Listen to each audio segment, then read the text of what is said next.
नमस्कार प्यारे विद्यार्थियों, आप सभी 10वीं बोर्ड के विद्यार्थी 10th बोर्ड क्लास स्टूडेंट्स ध्यान दें कि अपना जो एक लेसन चल रहा है भी नया तो स्टार्ट ही हुआ था, तो उसका नाम है आखिरी चट्टान। आखिरी चट्टान, ये आखिरी चट्टान कौन सी हो सकती है?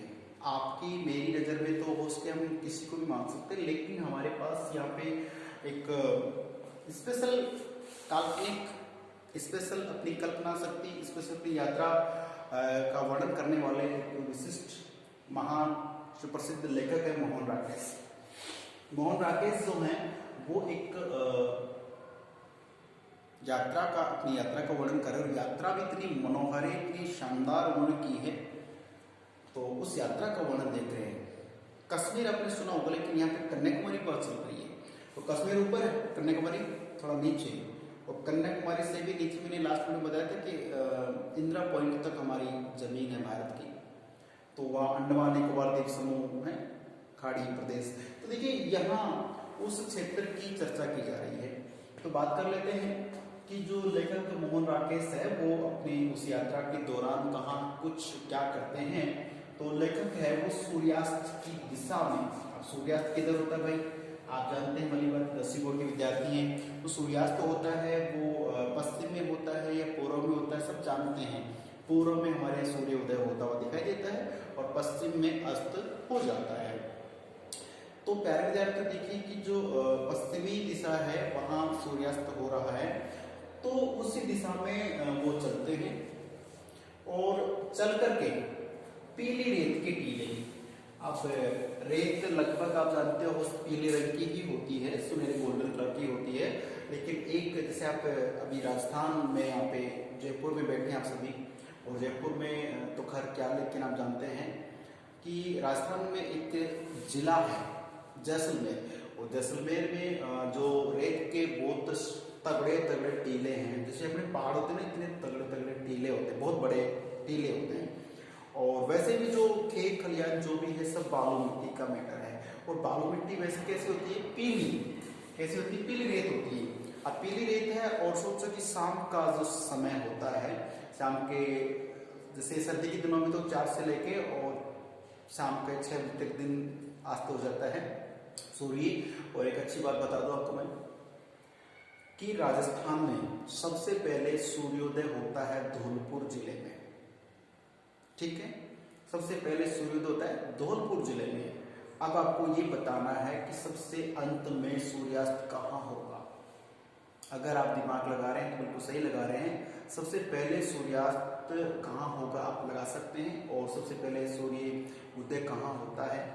लेकिन मैं आपको एक कंफ्यूज करने वाला क्वेश्चन भी दे रहा हूं कि सबसे पहले सूर्य उदय जहां होता है और सबसे बाद में सूर्य उदय कहाँ होता है ये आपको बताना है। धौलपुर में सबसे पहले होता है, ये आप जान चुके हैं। अब मुझे ये भी बताना आप कि धौलपुर में सूर्य अस्त किसके बाद होगा, ये ध्यान रखना है। ये 2 क्वेश्चन आपको देता हूं क्योंकि हमारी दिशा इस तरह से ही है। अब बात करते हैं अपन आगे की कि जो सूर्य है वो मतलब अस्त होने की कगार पे, समय हो गया शाम का, तो जो लेखक मोहन राकेश हैं ये ऐसे चलते रहे और जाके देखा तो जो पीली पीली रेत है वो पीली, मैंने जैसलमेर का जिक्र किया, तो जैसलमेर जिले में, जिसका आपको बता थोड़ी जानकारी है, जैसलमेर जिला राजस्थान का सबसे बड़ा जिला है, उसका क्षेत्रफल है 38,401 वर्ग किलोमीटर की बात करते हैं, वर्ग किमी लिख दिया मैंने, किमी, ठीक है, समझ रहे आप। 38,401 वर्ग किलोमीटर राजस्थान का सबसे बड़ा जिला है जैसलमेर। और सबसे छोटा की बात करें तो वो हमारा कौन सी तो गया हमारा जैसलमेर, जैसलमेर ये सबसे बड़ा है। और छोटा की बात करें तो धौलपुर है, कौन सा है, धौलपुर, ठीक है। और इसकी जो मैं बता दूं क्षेत्रफल आपका, इसका है 3033 वर्ग, और वही किलोमीटर की बात कर लेते हैं। तो प्यारे बच्चों, आपकी लाइफ में जीके का बहुत बड़ा पार्ट रहेगा और आप एसएसटी पढ़ते हो जानते हो, मैं तो पर हिंदी को आपको समझाने का प्रयास कर रहा हूँ, समझ जाए तो आप तो ध्यान रखिए। राजस्थान का सबसे बड़ा जिला, सबसे छोटा जिला, और इन्हीं जिलों में यहाँ सबसे पहले सूर्य उदय होता है और यहाँ सबसे बाद में उदय होता है। अब आपको बता भी दिया मैंने उत्तर, अब आपको ये बताना है कि यहाँ सूर्यास्त किसके बाद होता है, ठीक है, कौन से जिले के बाद होता है, ये आपको बताना होगा। चलिए इसी की बात करें कि जो जैसलमेर जिला या रेत के टीले टीलर, यहाँ की जो पीली रेत है ना, इस पार्ट में जैसलमेर की बात नहीं कर रहे, लेकिन पीली रेत बता रहा हूँ आपको, अपने जैसलमेर में होता है। तो वहाँ जो पीली रेत है वो इतनी ज्यादा सोने जैसी लगती है, और ये मान के चले कि जो जैसलमेर में एक गांव है, वो गांव पूरा का पूरा पीले पत्थरों से बना हुआ है। तो जब सूर्य की रोशनी पड़ती है तो ऐसा लगता है जैसे मानो पूरा गांव सोने के कलर में गोल्डन कलर करवा रखा हो, या पूरा सोने से बना हुआ हो। तो बहुत ही मनोहारी चीजें वहां देखने को मिलती है। लेकिन शाम का समय की बात कर रहा हूँ मैं, ठीक है।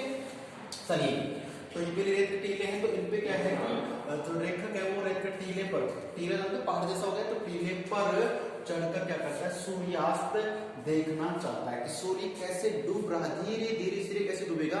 सोचो कि हम ऊंचाई पे सूर्य धीरे धीरे डूब रहा, अंधेरा हो रहा है ना, तो सूर्य पानी में वहां तक कैसे जाता है, कैसे डूबता है, इसको देखने का बहुत ही शानदार एक मनोहर। आपको बता दो कि सिरोही जिले में माउंट आबू कभी आप जाएं तो देखना, माउंट आबू में सनसेट, सेट बोले तो अस्त हो ना, सनसेट पॉइंट है। वहाँ जो भी लोग माउंट आबू सिरोही जाते हैं वो सनसेट पॉइंट अवश्य जाते हैं, और शाम के समय को सूर्य को डूबता हुआ देखते हैं। हालांकि वो पानी में डूबेगा, वह पहाड़ों के पीछे वो चला जाता है, पानी है फिर पहाड़ है, आपको ऐसे बैठा के दिखाया जाता है।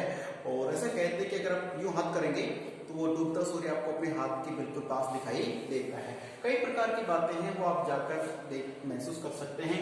यहाँ लेखक मोहन राकेश डूबते हुए सूर्य को, अस्त होते सूर्य को देखना चाहता है, और कुछ यात्री वो भी तो साथ साथ में यात्रा तो कर, कुछ यात्री वो चल रहे हैं, कुछ मिशनरी जो होते हैं ना, ये अलग मिशनरी धर्म की बात करते हैं, ईसाई यहूदी जो भी, वो मिशनरी जो होते हैं वो युवतियां, कुछ लड़कियां हैं वो भी चल रही हैं, और ये सब मिलकर क्या करती है, मोक्ष पर डिस्कस कर रही है कि मोक्ष क्या होता है, कैसे मिलता है, चर्चा करते करते आगे जा रहे थे। इनका पीछा कर लिया किसने, मोहन राकेश ने। करते करते कहाँ पहुंच गए, सैंड हिल पहुंच गए। अभी सैंड हिल क्या है, कैसे दिखती है, ये जानेंगे हम अगले वीडियो में। सैंड हिल एक जगह का नाम है जो उसी क्षेत्र की बात कर रहे हैं। प्यारे विद्यार्थियों, जितना बताया है ध्यानपूर्वक सुने, समझे और इसे नोट करें और आगे बढ़े, ठीक है। तो मिलते हैं अगले वीडियो में, तब तक के लिए नमस्कार, धन्यवाद।